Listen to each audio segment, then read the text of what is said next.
Maggie, I need you to come to my office first thing tomorrow morning. It's about your accounts. And please, don't mention this to Tyler. For 38 years, I was married to David Sullivan, the kindest man I'd ever known. When he died 2 years ago from a sudden heart attack, I thought my world had ended. Our son Tyler had been so supportive during those dark months. He'd moved back to Seattle from Portland, took time off work, helped me sort through David's things. When he offered to help manage my finances, I was grateful. I was drowning in paperwork, couldn't think straight. Tyler said it would be easier if I added him to my accounts, just temporarily, so he could handle the bills while I grieved. I should have known better. The call from Patricia Chen, my financial advisor, came on a Tuesday morning in October. I'd been sitting in my kitchen, the same kitchen where David used to make his terrible coffee every morning, staring at a stack of credit card statements I didn't remember receiving. Tyler had been handling everything for almost 2 years now. He said it was easier this way, less stress for me. I called Patricia back within the hour. Her office was in downtown Seattle, a sleek high-rise with floor-to-ceiling windows overlooking Elliott Bay. I'd been coming here for 15 years. David and I had trusted Patricia with our retirement planning, our investments, everything. She'd cried at David's funeral. Now, as I sat across from her desk, her expression was different. Professional, careful, almost afraid. Before we discuss your accounts, Maggie, I need to ask you something. She slid a folder across the desk. Have you been making large cash withdrawals? Transferring money to new accounts? I stared at her. No. Tyler handles all that. Why? Patricia's jaw tightened. That's what I was afraid of. She opened the folder. Maggie, in the past 18 months, over $240,000 has been withdrawn from your accounts. The room tilted. I gripped the edge of her desk. That's not possible. Tyler would have told me. He manages everything, but he wouldn't. He's my son. She turned her computer screen toward me. Transaction after transaction. Withdrawals. Transfers. Money moving out of my retirement accounts, my savings, the account David had set up for me before he died, all of it authorized by Tyler Sullivan, my son's name, over and over again. I thought I might be sick. Patricia's voice was gentle but firm. Maggie, when someone is added to your accounts with full access, they can do anything you can do. Tyler has been systematically draining your funds. I didn't notice at first because the withdrawals were spread out. Clever. But last month, when you called asking about your account balance, I started reviewing everything. That's when I saw the pattern. My mind raced back to that phone call. I'd called because I was confused about a statement. Tyler had told me I was spending too much on groceries, that I needed to be more careful with my money. He'd shown me my bank balance on his phone, said it was lower than it should be. I'd felt ashamed, thought maybe I was forgetting purchases, losing track of things. That's called gaslighting, Patricia said quietly, as if reading my mind. Making you doubt your own memory, your own perception of reality. I couldn't speak, couldn't breathe. She pulled out more papers. There's more. He's taken out a line of credit in your name, $60,000. And he's been using your credit cards. See these charges? Miami, Las Vegas. Designer purchases. None of this is you, Maggie. But why? My voice cracked.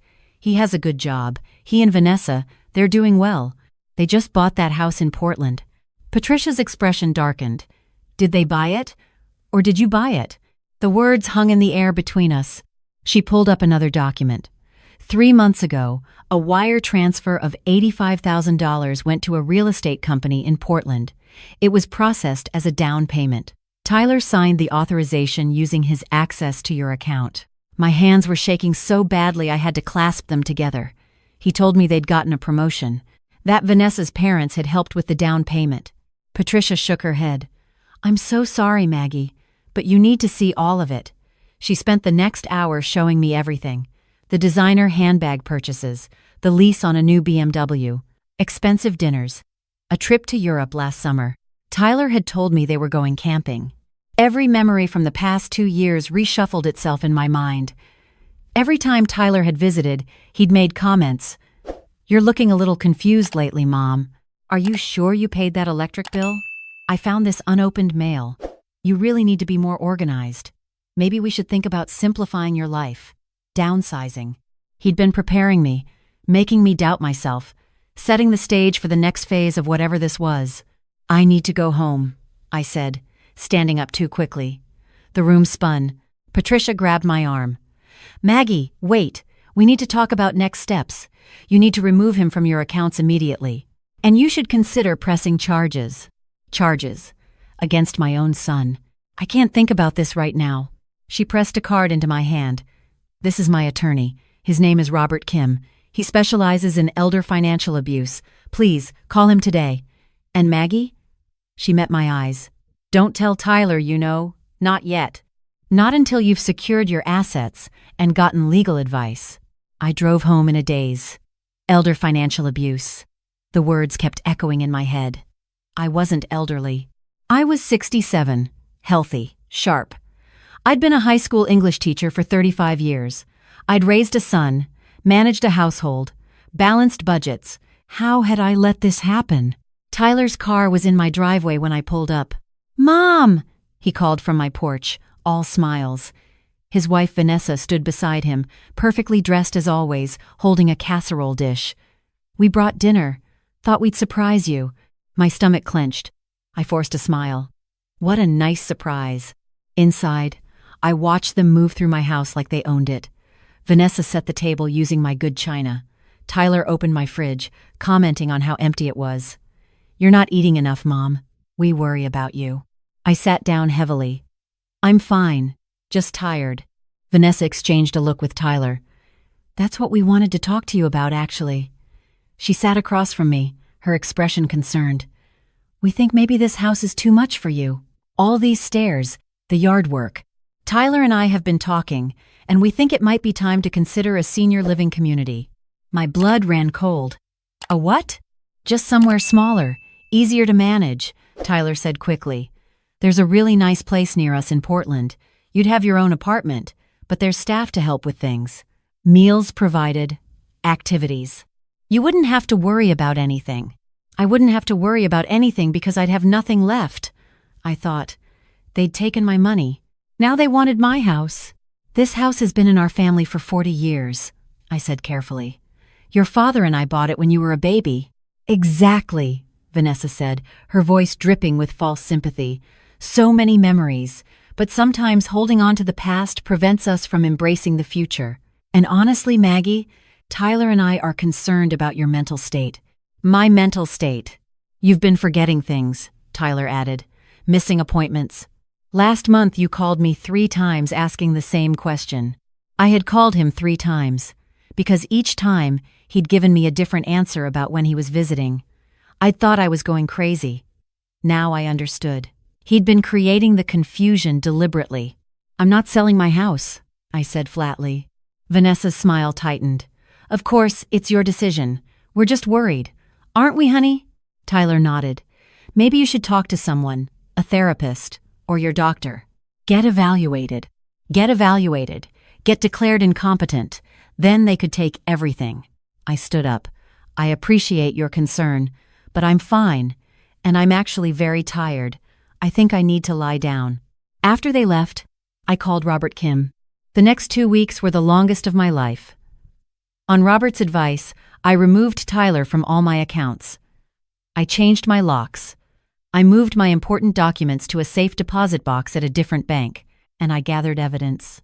Robert requested all my financial records from Patricia. He compiled a dossier, every withdrawal, every transfer, every fraudulent charge. The credit card statements showed a pattern. Tyler and Vanessa had been living far beyond their means, using my money to fund their lifestyle while making me think I was the one with financial problems. The house in Portland? $85,000 down payment from my account. The BMW? Lease payments coming out of my retirement fund. Vanessa's designer wardrobe? My credit card. The Europe trip? Charged to an account I didn't even know existed in my name. Over $250,000. Gone. Robert also discovered something else. Tyler and Vanessa were deeply in debt. Credit cards maxed out. Personal loans defaulting. They'd been using my money to keep their heads above water while planning to eventually take everything. The gaslighting had been systematic. Robert showed me text messages Tyler had sent to his wife. Talked to Mom today. Dropped some hints about her memory. Think she's starting to believe it. Another one. She seemed confused about the mail. Good sign. Keep pushing the senior living idea. They'd been planning this for over a year. When I confronted Tyler, I did it at Robert's office with Patricia present. Tyler walked in expecting a normal family discussion. His face when he saw the attorney, the financial advisor, the stack of evidence, it was almost worth everything he'd put me through. "Mom, what's this about?" I slid the folder across the table. "It's about the $240,000 you stole from me." He actually tried to deny it. To explain, "Mom, you're confused. I was just helping manage your accounts. Those withdrawals, those were things you approved. You just don't remember." Robert cut him off. "Mr. Sullivan, we have documentation of every transaction. We have your text messages discussing the manipulation. We have evidence of credit fraud, wire fraud, and elder financial abuse. Your mother is not confused. She's been victimized." The color drained from Tyler's face. "I wanted to give you a chance to explain," I said quietly, "to tell me why." And he did. It poured out of him. The debt, Vanessa's spending, the pressure to keep up appearances, the house they couldn't afford, the lifestyle they'd built on credit. My retirement accounts had looked like a solution. Just temporary, just until they got back on their feet. "But you kept taking," I said. He started crying. "I'm sorry. I'm so sorry, Mom. We'll pay it back. I promise." Vanessa tried a different approach when we confronted her. She blamed Tyler. She blamed me for being too trusting. She actually had the audacity to suggest I was partially responsible for not monitoring my own accounts more carefully. Robert shut that down fast. "Mrs. Sullivan committed fraud. You both did, and you attempted to manipulate an elderly woman into giving up her home and her independence. These are serious crimes." I didn't press charges immediately. I wanted to. God, I wanted to. But Tyler was still my son. Instead, Robert negotiated an agreement. They would pay back every cent, with interest, on a strict payment plan. If they missed a single payment, I would pursue criminal charges. Additionally, they would both complete financial counseling and therapy. Tyler signed. Vanessa did too, though she looked like she wanted to set the document on fire. But I did press charges for the credit fraud and the line of credit taken in my name. Some things couldn't be solved with a payment plan. Vanessa ended up pleading guilty to identity theft and fraud. She got 2 years probation and community service. Tyler, because he cooperated and showed genuine remorse, got probation. Their marriage didn't survive. Last I heard, they'd divorced. Tyler moved back to Seattle, took a second job to pay his debt to me. We talk now sometimes, careful conversations. He's in therapy, working through whatever broke inside him that made him think stealing from his mother was acceptable. I'll never trust him the way I did before. That's gone forever. But I'm learning to forgive, slowly. The house is still mine. Every room, every memory, still intact. I had the locks changed 3 more times, just to be safe. My accounts are in my name only now. I monitor them weekly. Patricia checks in with me monthly. And I found something unexpected through all of this. A support group for elder financial abuse victims. That's where I met James. He's 72, a retired engineer. His daughter had done something similar to him. We started having coffee after meetings. He makes terrible jokes and has kind eyes, and when he looks at me, he doesn't see someone who was foolish or weak. He sees someone who survived. Last month, I sold David's old car, the one I'd been holding on to for sentimental reasons. Used the money to take James on a trip to Vancouver.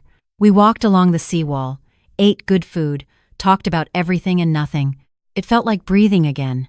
I'm not the same person I was 2 years ago when Patricia first called me into her office. I'm more cautious now, more guarded. I question things I would have blindly trusted before. I know what gaslighting looks like. I know the signs of financial manipulation. But I'm also stronger. I fought back. I didn't let them take everything from me. And I learned that family doesn't give you the right to exploit someone. Love doesn't mean blind trust. Tyler sent me a card last week. Just a simple note. "I'm sorry, Mom. I know those words don't fix anything, but I need you to know I'm trying to be better.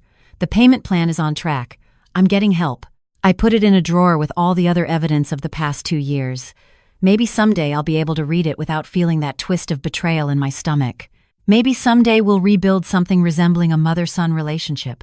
But for now, I'm focused on myself, on my life. On the future I'm building with clear eyes and locked accounts, and the hard-won knowledge that I can trust myself again. I got my house. I got my independence. And I got something I didn't expect, a second chance at happiness. Not despite what Tyler did, but because surviving it taught me I'm stronger than I ever knew. That's worth more than the $250,000. That's worth everything.